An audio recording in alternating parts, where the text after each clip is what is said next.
तर नमस्कार मंडळी, वेदा बघा किती छान प्रकारे ना रांगोळी काढत आहे आणि आज आहे ना आपल्याला वेदाचं वर्णन करायचं आहे. त्यामुळे ना अशी छान प्रकारे डेकोरेशन करण्याची ना माझी तयारी चालू होती आणि वेदामध्ये लुडबुड करणार नाही असं तर होणारच नाही. आणि वेदाचे पप्पा देखील मला मदत करत होते बरं का.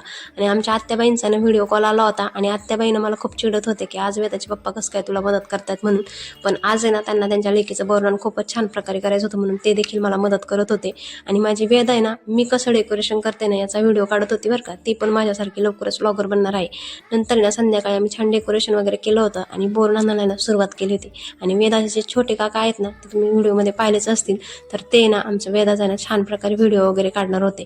आणि नंतर ना खूप साऱ्या बायकांना मी हळदी कुंकवासाठी देखील बोलवलं होतं. हळदी कुंकू आणि बोरनान हे एकत्रच करून घेण्याचं ठरवलं होतं. आणि ह्या छोट्या मुली पण आल्या होत्या बरं का. आणि हे आमचे मोठे काका आहे बरं का.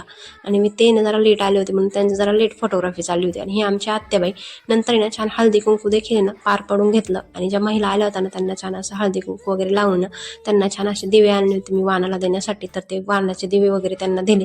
नंतर त्यांचं छान दर्शन वगैरे घेतलं. आणि वेदाचं ना बोरनान खूप छान प्रकारे ना सगळ्यांमुळे खूप मस्त असं पार पडलं.